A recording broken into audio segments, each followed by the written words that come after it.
What's up, good people? Welcome back to another episode of Undrafted Views. We're here.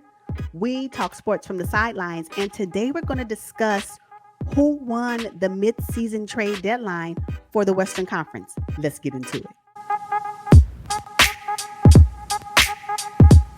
Now that the NBA trade deadline is over, I just want to say I really like what the LA Clippers did. I mean, acquiring Norman Powell and Robert Covington, Semi Ojeleye and Rodney Hood. I think those are good pickups considering PG and Kawhi Leonard are out. And when they come back, watch out for the Clippers. That's fair. I can see that really manifesting itself next season. I can tell you right now that these moves, although I am happy acquiring Norman Powell, LA Clippers did that. Yes, I think he is the highlight of the trade for me. Out of the four that they were able to acquire, the one that you can miss me with is Rodney Hood. Now, if King Ty Lue can really get Semi Ojeleye to, maybe show his true potential, I'm here for that. So yeah, I'm looking for development this season, the rest of this season for those those three players that they acquired. Because Norman Powell's solid. I can't even say nothing negative about him. But I'm really looking to see what that looks like for next season. Again, I don't think that trade truly is going to be realized for this season. No, it's definitely a next season move. Yeah. Now, Robert Covington, though, I think he's a good defender. He's going to get in the passing lanes. Ty Lue is really gonna work him into their offense and defense. So I like that. Now, Dallas Mavericks, they made a surprising move when they brought over Davis Bertans, which I think fits their mold, but not Spencer Dinwiddie. I'm okay with Spencer Dinwiddie. Oh. I am okay with that. I think that I'm okay with Spencer Dinwiddie off the bench, because what you won't do for me is find a way to replace not Jalen Brunson. No, you better not. Oh, I'm gonna be hot. Jalen Brunson and Luka Doncic, that pairing, I am here for it all day. Jalen is the silent one in the bunch, but he gets it. He is really crafty and he gets it done. So I know they don't talk about him in national, sports news. He ain't gonna be the top of the, highlight reel. Oh, but he get it done. And so I appreciate that. So yes, Spencer Dinwiddie, welcome to the Mavs. Tell him where he fit in. He cannot absorb any minutes from Jalen Brunson. Not zero. Find somebody else to do it, but not Jalen. No. Oh, and it's funny, Spencer Dinwiddie, they say the streets are talking. They're saying that he didn't like the minutes that he played with the Wizards. So I don't know how this is going to work with the Dallas Mavericks. I'm gonna need for him to be clear that this is not your team. This is Luka Doncic's team. Oh yeah. And second, in minutes that need to be maintained, for me, it's Jalen Brunson. Now, you, Spencer Dinwiddie, you get in where you fit in. But until you prove yourself on this Dallas Mavericks team, no. You think you was mad with the Wizards. You're going to be hot in Dallas, literally. So, yeah. I'm just like, no. I mean, I'm okay with it, I guess. Bertans, I get it. Again, what? I just want to see what this all looks like. Again, I don't know. Luka is solid. So however the Mavs move is going to be based on what Luka does. So, when you can put up 51 pieces and then do another 45, I mean, what you going to do? What you going to do about that? He's a really good player. What you going to do? So, yeah. And then you couple that with the silent, player from Jalen Brunson. I am here for it. But Spencer Dinwiddie and Bertrand, welcome to the team. Welcome to the team. Now, I think the Portland Trailblazers shocked the heck out of me. I did not think that they would really break up CJ and Dame, but they did. So the Portland Trailblazers acquired Eric Bledsoe, but Josh Hart and Justice Winslow. Oh my goodness. That's the one. Yeah. The Josh Hart was the one that sold me on. I said, yes. And then he came in and he put up 23 points. I said, yeah, as a starter. Yeah, yes. I am glad that Josh Hart has been acquired. I'm glad that they see his worth as a starter. I'm here All of it. I'm here for it. For Josh Hart, I'm here for it. Yes. Yeah, I like Josh Hart. When he was with the Lakers and then the Pels, I thought, oh, I just want him to take that next step. And this is the opportunity for him to do so. What I appreciate about the Trailblazers, and you can see this in the development of Anthony Simmons, is that they are about developing talent. And I appreciate that because that Anthony Simmons is holding it down.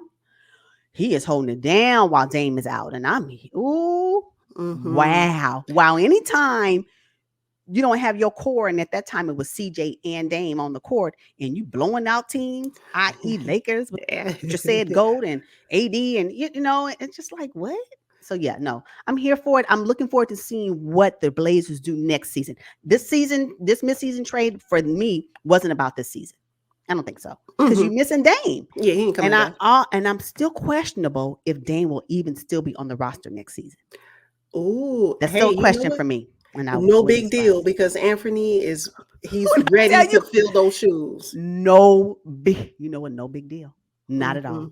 No. You may be losing out on the name, but he gonna make one. So yeah, I agree. Yeah. Okay. So the Phoenix Suns, already a solid team, but I like that they brought back Torrey Craig and then brought in Aaron Holiday. So that's a nice though, because you think about it, Drew Holiday put the clamps on Devin Booker. So it might be nice to see Aaron play against his big brother if they should make it to the NBA Finals again. He did. I like the fact that they did some minor adjustment. They made a minor move. This is a minor move, right? The Phoenix Suns are already a solid team. They're number one in the NBA at this point, and number one in the Western Conference. And these moves, I think, really is just about to substitute and supplement missing bodies from Campaign and Landry Shamet. So Torrey Craig was a part of the run when the Phoenix Suns competed in the 2021 finals. So to bring him back, he already knows the scheme. So for him to come back is nothing, right? Okay, welcome on back. Glad to have you assume the position. Like, he's going to continue to do what he's going to do. But I'm not mad at Aaron coming over. I think it's a great pickup just in the meantime, because they're solid players. It's going to be Campaign and Landry Shamet, and then Aaron Holiday will fit in. I think it's great if someone happens to go out, you have that player to kind of help supplement them to keep them moving forward. So I like the adjustment, but I like the fact that the Phoenix Suns know that their core is solid and they're not about to adjust that. So their loyalty to their core right now is what really makes them such a great team. And they know they didn't want to mess up that chemistry. So I think they really protect the chemistry and continuity that they have. And so they bring in players. You're going to bring in somebody who's already here. And then Aaron Holiday, I think he'll be fine and he'll adjust accordingly. So yeah, good for them. Yeah, they have great leadership over there. Oh my goodness. Yeah. Now, the Utah Jazz picked up NAW, one of our favorites from the New Orleans Pelicans. Kind of interesting how the Pelicans got rid of Josh Hart and NAW. Wondering what they're working on, but in terms of the Utah Jazz, I think NAW was a pretty good pickup along with Hernan Gomez. I think so too. I don't mind them coming over. I think that NAW may be able to develop a lot more under the leadership of the Jazz staffing. So hopefully we'll see more of him next season. Again, this move for the Utah Jazz was not really about this season. It is about next season. So. And Utah Jazz is solid where they are right now, so I'm not saying he won't. These people, the two players that they acquired won't be benefit, but really at the end of the day, they're pretty solid. Yeah. The biggest thing though is the trade of Joe Ingles. Now, I'm sorry, my feelings were hurt when I heard that. I'm not going to even lie. No, I know he was with y'all for 8 seasons. I get it, and I know his contract was ending. I also understand that.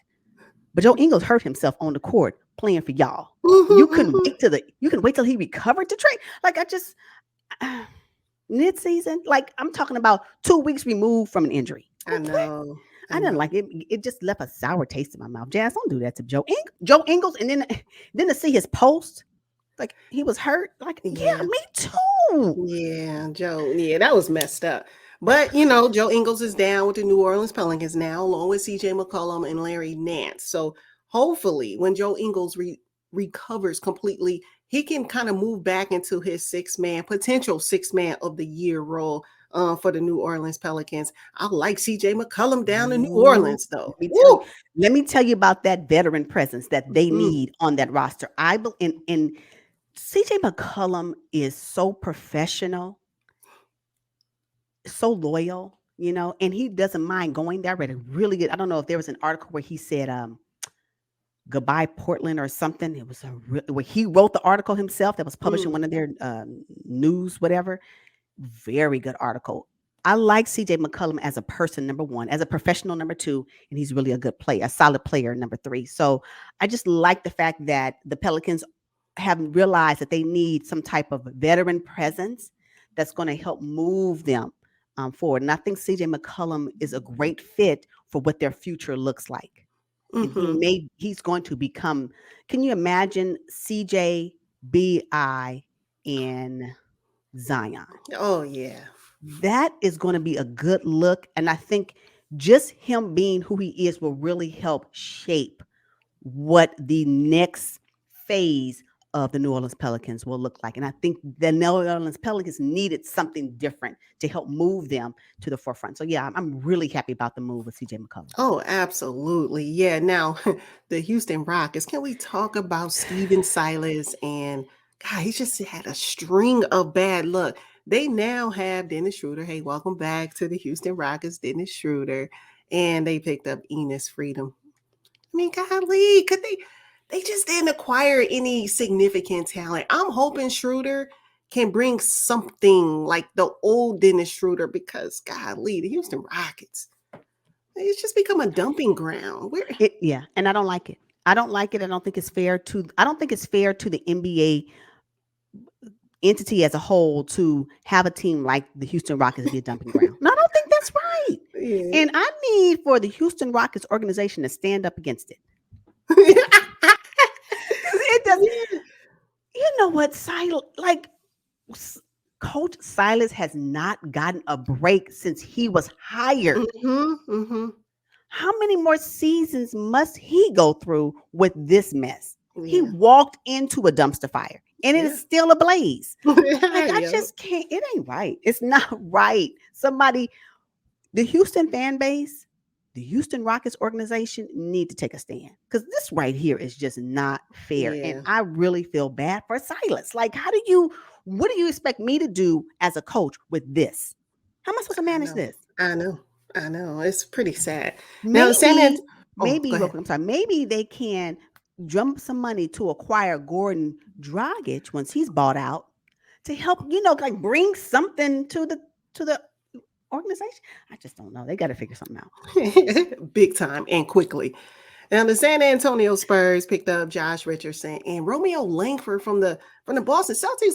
I didn't think that the Celtics would get rid of their young, athletic Romeo Langford. Kind of surprising. And they also have Dragic right now, who, as you mentioned, is supposed to get bought out. But I think Dragic fits into the San Antonio Spurs, scheme. And Greg Popovich, he's like a Tony Parker. Greg Popovich likes those kind of players. It's not going to last, though. They're talking about buyout. They're talking about a buyout. And where will he go?